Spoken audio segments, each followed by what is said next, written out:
नमस्ते बच्चों, आशा करती हूँ आप अपने घर में खुश और सुरक्षित हैं। मैं आपकी हिंदी टीचर रीना कक्षा 2 हिंदी गरिमा की पुस्तक से पहली कविता पढ़ाती हूँ। कविता का नाम है जी होता चिड़िया बन जाऊं। कवि का नाम है सोहनलाल द्विवेदी।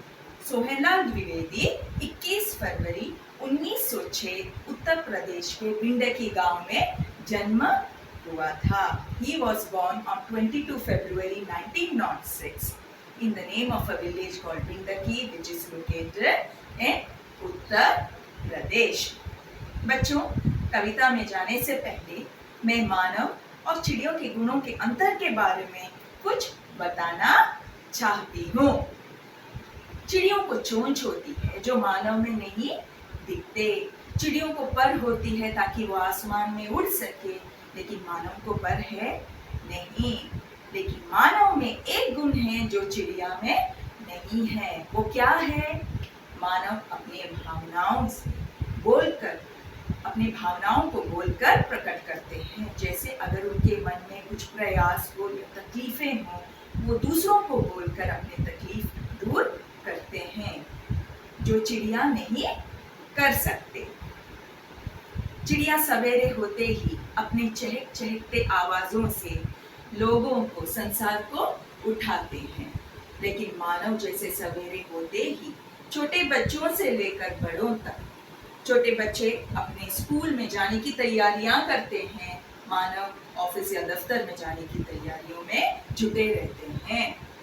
लेकिन चिड़िया क्या? चिड़िया अपने सवेरे होते ही अपने पंखों से दूर आसमान में उड़कर अपने और अपने परिवारों के लिए भोजन ले आते हैं। अब हम बच्चों कविता में जाएं। पहले की 2 पंक्तियां। जी होता चिड़िया बन जाऊं, मैं नभ में उड़कर सुख पाऊं।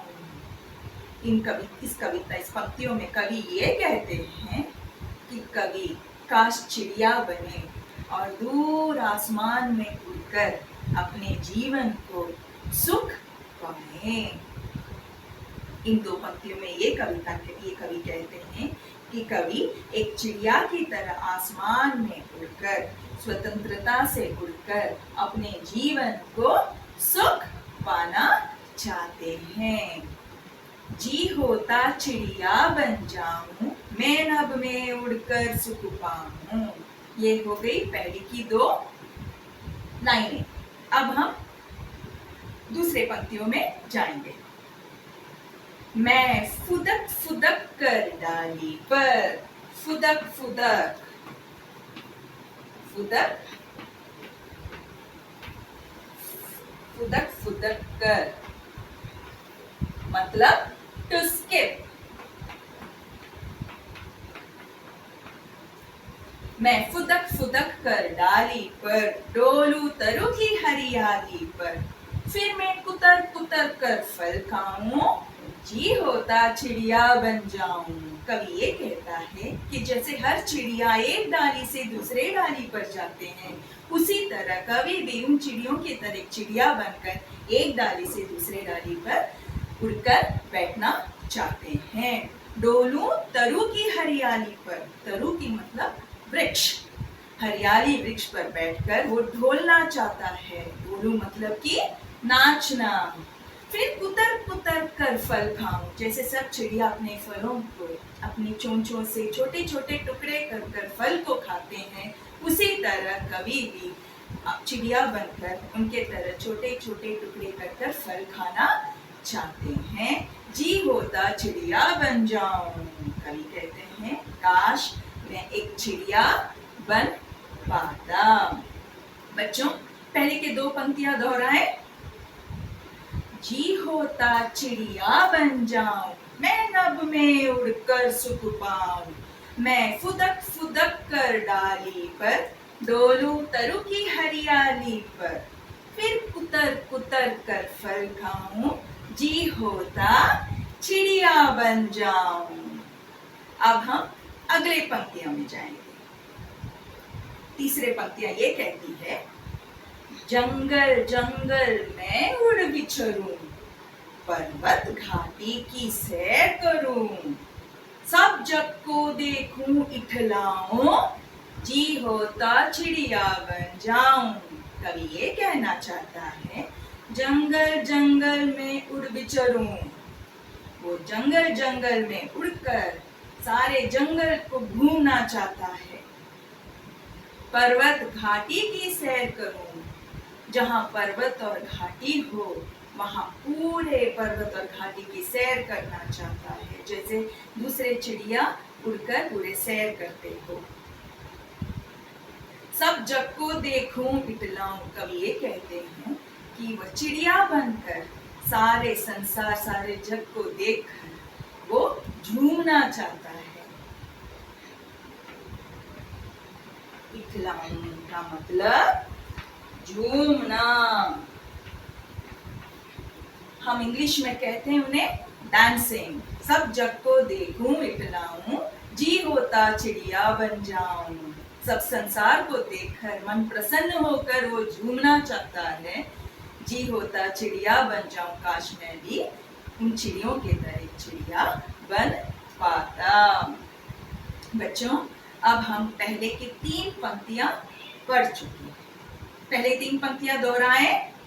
जी होता चिड़िया बन जाऊं, मैं नभ में उड़कर सुख पाऊं, मैं फुदक फुदक कर डाली पर डोलूं तरु की हरियाली पर, फिर मैं कुतर कुतर कर फल खाऊं, जी होता चिड़िया बन जाऊं।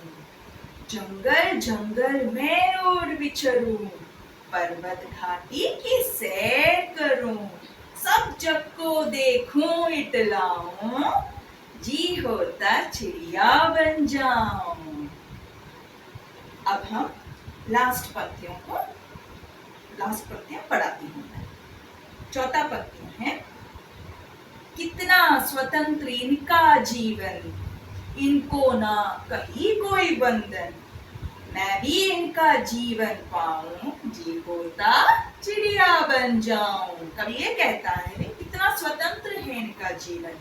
कवि अपने जीवन और चिड़िया के जीवन को तुलना करते हुए ये बताते हैं कि कवि का जीवन है वो एक रेस्ट्रिक्शन है, मतलब कि हमें जो भी स्वतंत्रता से करनी पड़ती है वो हम नहीं कर पाते। जो भी हमें आगे कुछ करना पड़ता है तो हम क्या करते हैं, हम अपने परिवार वालों से पूछकर करते हैं। लेकिन चिड़ियों का क्या, चिड़िया स्वतंत्रता से अपने पंख फैलाकर आसमान में दूर उड़ते रहते हैं।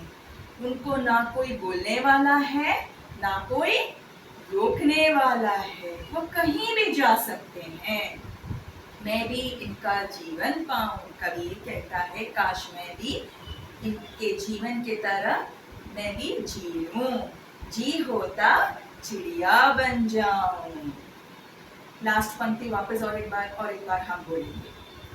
कितना स्वतंत्र इनका जीवन, इनको ना कहीं कोई बंधन, मैं भी इनका जीवन पाऊं, जी होता चिड़िया बन जाऊं। बच्चों, हम ये कविता दोबारा दोहराएंगे, मेरे साथ बोलेंगे, ठीक है। जी होता चिड़िया बन जाऊं, मैं नभ में उड़कर सुख पाऊं, मैं फुदक फुदक कर डाली पर डोलूं तरु की हरियाली पर, फिर मैं कुतर कुतर कर फल खाऊं, जी होता चिड़िया बन जाऊं। जंगल जंगल में उड़ विचरूं, पर्वत घाटी की सैर करूं, सब जग को देखूं इठलाऊं, जी होता चिड़िया बन जाऊं। कितना स्वतंत्र इनका जीवन, इनको ना कहीं कोई बंधन, मैं भी इनका जीवन पाऊं, जी होता चिड़िया बन जाऊं। और एक बार हम ये कविता दोहराएंगे। जी होता चिड़िया बन जाऊं, मैं नभ में उड़कर सुख पाऊं, मैं फुदक फुदक कर डाली पर डोलूं तरु की हरियाली पर फिर मैं कुतर कुतर कर फल खाऊं जी होता चिड़िया बन जाऊं जंगल जंगल में उड़ विचरूं पर्वत घाटी की सैर करूं सब जग को देखूं इतलाऊं जी होता चिड़िया बन जाऊं कितना स्वतंत्र इनका जीवन इनको ना कहीं कोई बंधन मैं भी इनका जीवन पाऊं जी होता चिड़िया बन जाऊं। थैंक यू बच्चों।